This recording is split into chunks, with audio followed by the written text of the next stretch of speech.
Bem-vindos, meus amigos, a mais um estudo do nosso canal, Estudo do Espiritismo.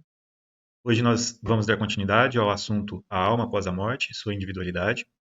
Este assunto está contido no capítulo número 3 da parte segunda do Livro dos Espíritos.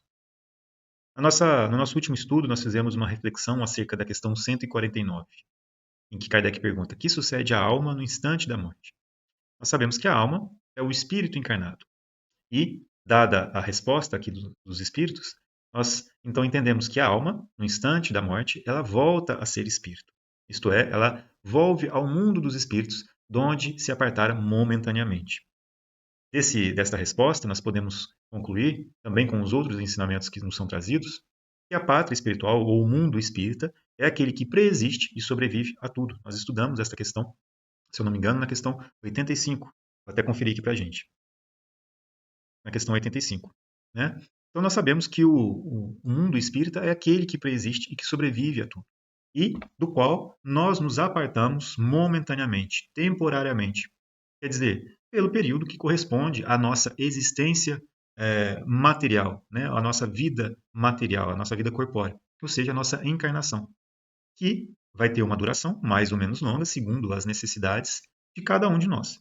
Somos indivíduos, cada um com as suas necessidades, cada um com os seus propósitos, os seus objetivos encarnatórios, onde todos nós devemos aprender, devemos nos melhorar, progredir enquanto espíritos. Cada um no seu tempo, cada um no seu ritmo, cada um no seu estágio já alcançado. Portanto, né, este período vai variar, obviamente, de acordo com cada um de nós. A reflexão que nós fizemos com relação à questão 149 é a seguinte, para resumir, né, para que a gente possa avançar aqui no nosso estudo. Se nós sabemos que vamos voltar para a pátria espiritual, de onde nós viemos, e que aqui entendemos que a nossa passagem no plano material, no plano físico, se trata de um momento, um período, né, que é finito, ou seja, tem início e tem fim.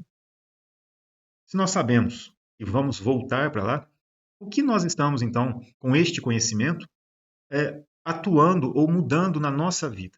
É uma questão muito importante, porque se nós sabemos o que nos aguarda, então é uma reflexão que fica para que nós nos preparemos, né? Ou seja, é uma responsabilidade que nós já temos conosco, dado o nosso entendimento, o nosso conhecimento, que deve ser aproveitada por nós para que a gente tenha, então, mudanças para melhor nas nossas vidas. Né? Esse é um dos objetivos dos esclarecimentos que os espíritos nos trazem. Né? O Espiritismo ele abre a nossa cabeça, a nossa compreensão com relação àquilo que está por vir, mas, ao mesmo tempo, nos traz também a responsabilidade de agirmos hoje para que nós possamos colher no futuro, né, bons resultados. Não é isso? Então, essa foi a reflexão que nós fizemos no nosso último estudo. Hoje nós vamos falar sobre a questão 150. A 150 e a 150A. Né? A alma, na questão 150, Allan Kardec pergunta: a alma, após a morte, conserva a sua individualidade?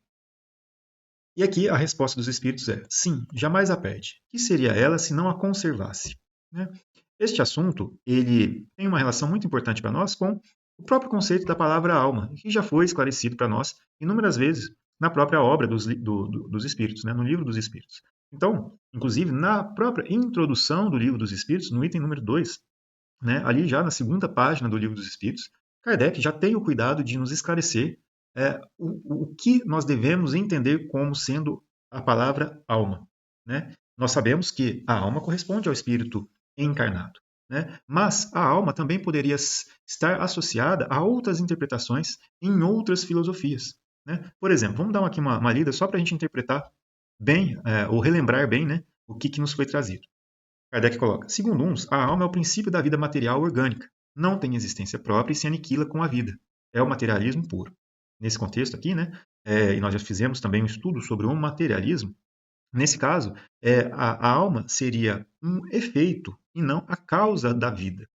Né? Porque, neste caso, a alma ela começaria a existir com a própria existência do corpo físico. E que, com o final do corpo físico, essa alma deixaria de existir. Este é o conceito aqui por trás do materialismo. Né? Dentro do Espiritismo, né, o que nos é trazido como conhecimento a respeito deste efeito é que, neste conceito, nós estamos falando sobre o princípio vital. Né? É o princípio da vida material e orgânica. Esse é o princípio vital. que sim, ele deixa de existir com a morte do corpo físico, mas isso não quer dizer que a alma deixe de existir, porque nós continuamos a existir enquanto espíritos, né? Ou seja, estaria aqui nesta última definição. Segundo outros, finalmente, a alma é um ser moral, distinto, independente da matéria e que conserva sua individualidade após a morte. Essa doutrina, segundo a qual a alma é causa e não efeito, é a dos espiritualistas. Então, né, aqui nós temos os dois pontos mais distintos em que nós poderíamos entender, né, ou estudar o que significa a palavra alma. Mas também temos um outro pensamento, que seria aquele associado ao panteísmo, em que, vamos colocar com palavras do próprio Kardec, né, pensam outros que a alma é o princípio da inteligência, agente universal do qual cada ser absorve uma certa porção. Segundo esses, não haveria em todo o universo senão uma só alma a distribuir centelhas pelos diversos seres inteligentes durante a vida destes, voltando cada centelha, mortos os seres, à fonte comum, a se confundir com o todo. Né? Dentro desta opinião, a alma universal seria o próprio Deus, e cada ser um fragmento da divindade. Né? Nesta última aqui, né, interpretação desse termo da palavra alma, né, bem como a da primeira, né, desses dois primeiros aqui, a alma, ela não conservava a sua individualidade. A sua individualidade, ela é perdida. Ela deixa de existir. Ou podemos interpretar também como não conservando a nossa própria individualidade, o que é contrária aos ensinos dos próprios espíritos. E nós temos as provas de toda essa questão sendo trazida pelos próprios fenômenos espíritas, pelas próprias comunicações espíritas, que nós temos acesso, enfim, com o próprio intercâmbio entre os dois planos, o plano material, né, o plano físico, e o plano espiritual, né, o mundo dos espíritos. O resultado desta possibilidade de comunicação é uma prova incontestável sobre a questão de que a alma conserva a sua individualidade. Isso é muito importante, né? Para que a gente saiba e também para que nós, então, tenhamos uma compreensão mais profunda do que isso representa na nossa vida hoje, né? Então, muito interessante a gente pensar sobre isso. E aqui nós vamos para a questão 150A. Como constata a alma a sua individualidade, uma vez que não tem mais o corpo material? E a resposta dos espíritos é: continua a ter um fluido que lhe é próprio, aurido na atmosfera do seu planeta e que guarda a aparência de sua última encarnação, seu perispírito. Né? Para que a gente possa interpretar esta resposta, bem como, né, olhar aqui alguns conceitos que são trazidos nesta questão também, eu vou propor um estudo, até breve, do Livro dos Médiuns, em duas partes aqui. Uma na parte segunda das manifestações espíritas e também mencionando algum pequeno ponto das manifestações visuais também que nós temos, como possibilidade do intercâmbio entre os dois planos. Vamos começar aqui por esse capítulo número 1, da ação dos espíritos sobre a matéria, porque aqui já esclarece para a gente muita coisa, né? E responde, né, bastante coisa a respeito dessa questão. Se não tem o corpo material, como poderia a alma constatar sua individualidade? Muito interessante a questão, né? No item número 53, Kardec nos traz assim: o espírito não é uma abstração, é um ser definido, limitado e circunscrito. O espírito encarnado no corpo constitui a alma. Já sabíamos disso, né? O espírito encarnado, portanto, a gente denomina como alma. Quando o deixa, por ocasião da morte, não sai dele despido de todo o envoltório. Todos nos dizem que conservam a forma humana e, com efeito, quando nos aparecem, trazem as que lhes conhecíamos, né? Ou seja, exatamente o que está sendo dito aqui nessa questão. Continua o espírito a ter um fluido que lhe é próprio, né? E que guarda a aparência da sua última encarnação, o seu perispírito. Né? No item número 54, Kardec nos traz o seguinte: numerosas observações e fatos irrecusáveis, de que mais tarde falaremos, levaram à consequência de que há no homem três componentes. Primeiro, a alma, ou espírito, princípio inteligente em que se tem sua sede o senso moral. Esse é o espírito propriamente dito. Né? Segundo, o corpo, invólucro grosseiro material de que ele se revestiu temporariamente em cumprimento de certos desígnios providenciais. E terceiro, o perispírito, envoltório fluídico, semimaterial, que serve de ligação entre a alma e o corpo. Né? A morte é a destruição, ou antes, a desagregação do envoltório grosseiro, ou seja, do nosso corpo físico, né? Então, a morte é a destruição antes, a desagregação do envoltório grosseiro do invólucro que a alma abandona. O outro se desliga deste, ou seja, o perispírito, né? O outro se desliga deste e acompanha a alma que, assim, fica sempre com um envoltório.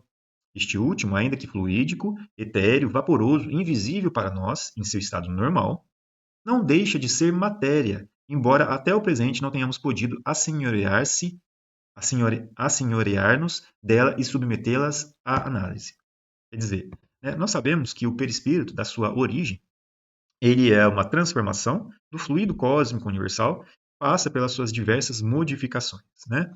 Essas modificações em que se aproxima cada vez mais da matéria grosseira que nós temos a possibilidade de palpar, essas modificações, né, têm estados infinitos, têm estados em que nós poderíamos considerar entre a matéria grosseira e esta matéria mais sutil, mais etérea, que é a origem de tudo que nós temos como partes materiais.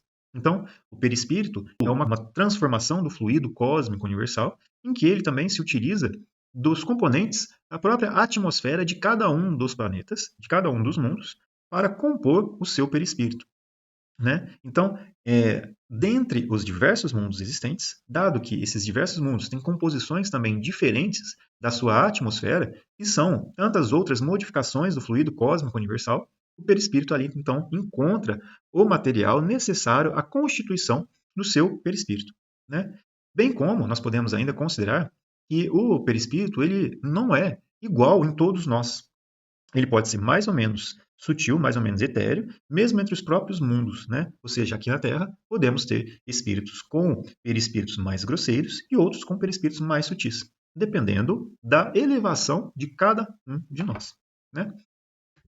Bom, vamos continuar, né? O perispírito não constitui uma dessas hipóteses de que a ciência costuma valer-se para a explicação de um fato.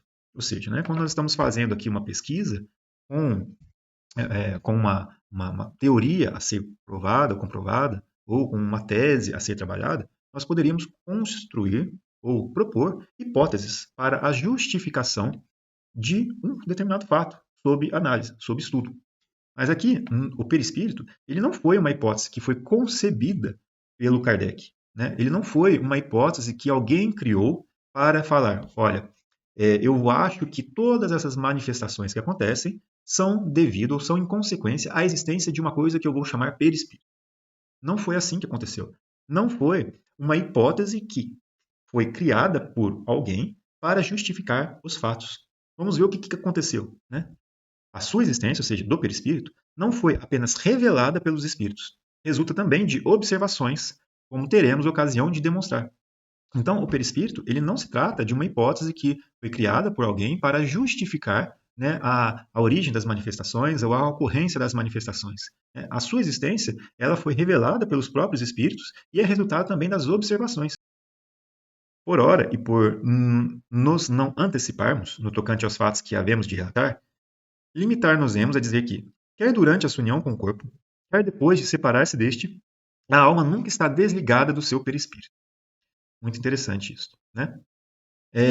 No item número 55, ele fala o seguinte: é dito que o espírito é uma chama, uma centelha. Isso se deve entender com relação ao espírito propriamente dito, como um princípio intelectual e moral, a que não se pode atribuir forma determinada. Mas qualquer que seja o grau em que se encontre, o espírito está sempre revestido de um envoltório, ou perispírito, cuja natureza se eteriza à medida que ele se depura e se eleva na hierarquia espiritual. De sorte que, para nós, a ideia é de forma inseparável da de espírito e não concebemos uma sem a outra. O perispírito faz, portanto, parte integrante do espírito como o corpo faz do homem. Porém, o perispírito, só por só, não é espírito, do mesmo modo que só o corpo não constitui o homem, porquanto o perispírito não pensa. Ele é para o espírito o que o corpo é para o homem, agente ou instrumento de sua ação. Muito interessante, né? O perispírito, ele é um meio, né? Ele é um meio pelo qual o espírito consegue atuar sobre a matéria, né? É um intermediário e não constitui propriamente o espírito, né? Isso é muito importante a gente entender.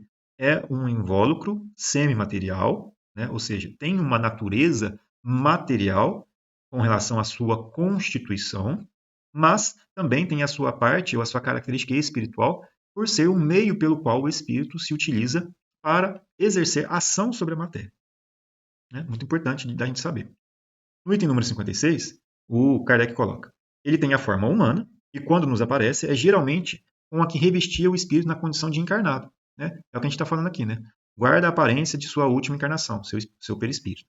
Né? Então, ele tem a forma humana e, quando nos aparece, é geralmente com a que revestia o espírito na condição de encarnado. A matéria sutil, e aqui vem uma coisa muito importante, a matéria sutil do perispírito não possui a tenacidade nem a rigidez da matéria compacta do corpo. É, se assim nos podemos exprimir, flexível e expansível, de onde resulta que a forma que toma, conquanto decalcada na do corpo, não é absoluta. Amolga-se à vontade do espírito, que lhe pode dar a aparência que entenda, ao passo que um invólucro sólido lhe oferece invencível resistência. Livre desse obstáculo que o comprimia, o perispírito se dilata ou se contrai, se transforma. Presta-se, numa palavra, a todas as metamorfoses de acordo com a vontade que sobre ele atua. Por efeito dessa propriedade do seu envoltório fluídico, é que o espírito que quer dar-se a conhecer pode, sendo necessário, tomar a aparência exata que tinha quando vivo, até mesmo com os acidentes corporais que possam constituir sinais para o reconhecer. No livro dos médiuns, na segunda parte também, no capítulo 6, da Manifestações Visuais, ensaio teórico sobre as aparições, é que é interessante a gente ler esse trecho completo, porque fala de como os espíritos podem se mostrar para, né, uma pessoa encarnada, como que isso é possível e qual seria a aparência que ele tomaria. Né? Aqui eu coloquei uma pequena parte apenas. Os ademanes, né? Esse ademanes são os gestos, né? São os trejeitos que a pessoa tinha, né, enquanto vivo, né, enquanto encarnado, melhor dizendo, né? Os ademanes, o aspecto, são semelhantes aos que tinham o espírito quando vivo. Né? Podendo tomar todas as aparências, o espírito se apresenta sob a que melhor o faça reconhecível, se tal é o seu desejo. Assim, embora, como espírito, nenhum defeito corpóreo tenha, ele se mostrará estropiado, coxo, corcunda, ferido com cicatriz, se isso for necessário à prova da sua identidade. Né? Então, mais uma vez, nós estamos falando aqui como que o espírito poderia mostrar ou constatar a sua individualidade. Aqui nós estamos pegando apenas um exemplo de comprovação, né, ou de constatação de uma maneira visual. Né? Existem outras formas. Por exemplo, quando a gente pega as cartas que... Vamos pegar um exemplo. Chico Xavier entregava às mães, por exemplo, né? Para o consolo das mães que perderam seus filhos. Né? Vou dar um exemplo aqui. Muitas das vezes, as assinaturas, né, elas tinham ali a autenticidade ou a semelhança com a assinatura do filho, né, que ali, ou do espírito que ali manifestou. Isso, obviamente, né, tem a ver com relação à faculdade mediúnica, nesse caso de psicografia, né, onde existe um grau de, vamos colocar assim, né, faculdade mecânica, né, um pouco mais elevada, de tal forma que o espírito consiga escrever de uma maneira que seja semelhante àquela que ele tinha na encarnação dele, né? Então essa é uma maneira também de comprovar, né? Mas temos as próprias mensagens, né? Ou com os relatos que seriam possíveis de serem obtidos através de uma psicografia, até mesmo mais intuitiva, ou seja, menos mecânica, e isso tudo se traduzindo no grau de consciência que o médium tem. Né? Mais inconsciente seria mais mecânico. Menos consciente, aliás, mais consciente, né? Ou seja, tendo uma noção daquilo que se passa, por mais que ele esteja em um estado de transe mediúnico, né? Aí nós teríamos uma psicografia menos mecânica, né? Ou intuitiva, onde o grau de consciência é maior. E aí, né, nas próprias comunicações, nas assinaturas, ou com os espíritos, aliás, com os médiuns, né, apresentando a faculdade da vidência, né, eles poderiam, então, ver os espíritos e relatar como como eles se vestiam, a aparência que eles tinham, como eles se mostravam para as pessoas. Né? E aí, nisso, obviamente, que o espírito ele vai tomar a forma, ele vai tomar ali uma aparência que seja possível para uma pessoa, né, compreender ou reconhecer que se trata mesmo daquele espírito. Me veio aqui um pensamento, né, aqueles que já viram o filme do Divaldo Franco, né, é um filme muito interessante da gente ver, quando ele ainda era criança, né, em que a avó dele aparece para ele, né, e ele fala para a mãe, né, a mãe pede, mas como que você está vendo ela? Ela já morreu, né? Como que ela está? E aí a mãe chama a tia, né? Chama a tia do Divaldo, a irmã dela. E a mãe, a tia, né, tinha feito assim, toda a preparação do corpo da mãe no velório, né? E aí tinha preparado a roupa e tudo mais. e o espírito, né, a avó do Divaldo, se mostra ali para ele com todos os apetrechos, né, com a roupa que ela estava utilizando naquele momento. E Divaldo, criança, né, não conheceu a avó. É, isso, mais uma vez, estou relatando com as minhas palavras, com a minha lembrança aqui do filme. Tá? Fica o convite para ver o filme. E aí o Divaldo relata, né, como que ela estava se vestindo, e a tia dele fala assim, olha, realmente é assim mesmo, porque fui eu que preparei ela e ela estava realmente desta maneira. Né? Tem uma outra situação nesse mesmo filme, que é quando o Divaldo vai lá fazer a sua confissão com o padre, e a mãe do padre também aparece para o Divaldo.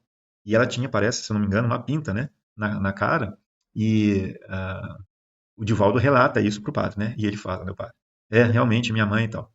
E pergunta, né, o que que ela quer? Enfim, aqui isso foi só um parênteses para a gente lembrar de algumas coisas que são, né, ilustrativas para a gente, né? Então fica o convite para ver o filme, acho que é bem interessante também, né, da gente ter esta possibilidade de visualizar desculpa, como a gente poderia comprovar a identidade, né? Uma vez que nós não temos mais o corpo material. Então é o perispírito que se apresenta ali e se modifica conforme a vontade do espírito. E enquanto eu estava fazendo aqui os ajustes do vídeo, né? Eu consegui pegar um trecho dessa parte que a gente estava relatando no filme. Acho que é muito legal da gente incluir para a gente visualizar. Então, eu vou abrir esse parênteses aqui para a gente visualizar essa parte do vídeo. Muito interessante. Divaldo, eu já lhe disse tantas vezes, esse negócio de morto falar com vivo não existe. Isso é coisa do demônio.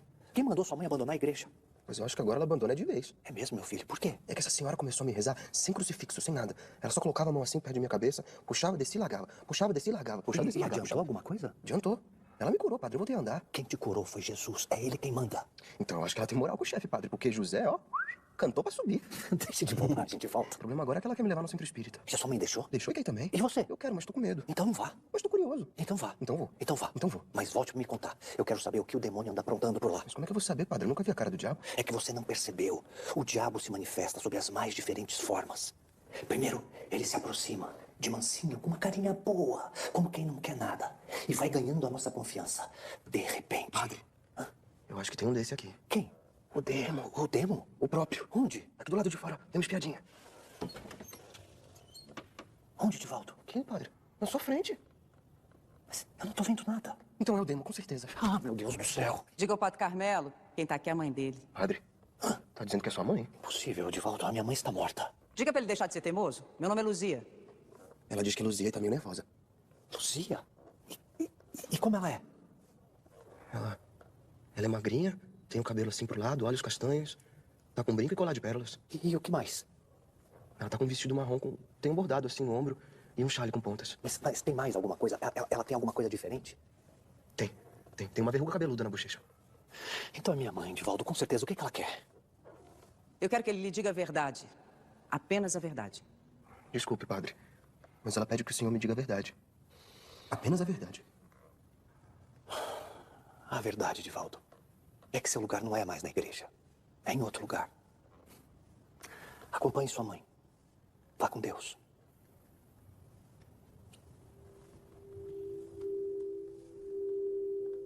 Interessante.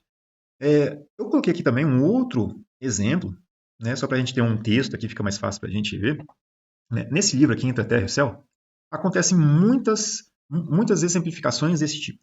E muitas coisas que acontecem no plano espiritual quando os espíritos estão encarnados, inclusive, dormindo, e entram em relação uns com os outros. Um livro muito interessante. Inclusive, né, o perispírito aqui, ele pode se mostrar com uma outra aparência, mesmo daqueles que estão encarnados. Né? Nesse livro, tem uma situação, por exemplo, em que, né, uma das personagens, ela, no desdobramento do espírito no corpo, durante o sono, né, ele entra em relação com outros espíritos ali, e para reaverem uma situação que aconteceu no passado, ela recobra a lembrança de uma dessas situações que aconteceu e ela se mostra para o outro espírito com a aparência que ela tinha naquela época, para que o outro espírito conseguisse reconhecê-la. Então, esse espírito que modificou sua aparência, que lembrou daquela situação e que modificou o seu perispírito, estava encarnado. Né? Então, no desdobramento que acontecia durante o sono físico, isso também é possível de acontecer. Né? Outro livro que eu terminei agora há pouco, né, Sexo e Obsessão, do Divaldo, com Manuel Filomeno de Miranda, também tem essa relação com o sacerdote Mauro, né, que havia tido uma encarnação em que ele foi uma mulher. E durante o sono físico, ele também se mostra para outros espíritos, né, e aí tem os contextos, obviamente, né, mas em determinadas situações ali, ele se mostrava para os outros espíritos como a Madame X, né, se eu não me engano, né, porque era justamente a aparência, né, da encarnação que ele tinha tido, né, e que permitia que os outros ali o reconhecessem como tal. Né? Então, são exemplos. Né? Aqui, só para a gente ilustrar mais uma vez, né, e ter uma explicação, esse Leonardo, ele está no plano espiritual, é um espírito desencarnado, e ele está numa aparência de velho. Né? Então, ele é um velhinho que está ali na casa de uma das personagens. Né? E aí, o orientador, eu esqueci o nome dele aqui agora, mas não tem importância, né, ele chama o Leonardo. Ele fala assim, Leonardo, recorda, volta ao Paraguai, onde adquiriste o remorso que hoje te retalha o coração. A dor, quase sempre, é culpa sepultada dentro de nós. Retrocedamos ao ponto inicial de teu sofrimento. Recorda, recorda. O velhinho, diante de nosso intraduzível assombro, acordou de olhos transtornados. Ergueu a fronte, né, ou seja, a cabeça, né, mas seu rosto alterara-se de maneira sensível. Sustentava ineludivelmente os traços fundamentais, mas fizera-se mais jovem. Registrando a surpreendente transfiguração, Hilário, né, que é o companheiro do André Luiz, interferiu perguntando: "Oh, que força mágica será esta?" E o nosso orientador fitou sereno e esclareceu: "Não nos esqueçamos de que temos diante de nós o veículo espiritual por excelência vibrátil. O corpo da alma modifica-se profundamente segundo o tipo de emanação que lhe flui do âmago. Isso, aliás, não é novidade. Na própria Terra, a máscara física altera-se na alegria ou no sofrimento, na simpatia ou na aversão. Em nosso plano, semelhantes transformações são mais rápidas e exteriorizam aspectos íntimos do ser, com facilidade e segurança, porque as moléculas do perispírito giram em mais alto padrão vibratório, com movimentos mais intensivos que as moléculas do corpo carnal. A consciência, por fulcro anímico, expressa-se desse modo na matéria sutil com poderes plásticos mais avançados.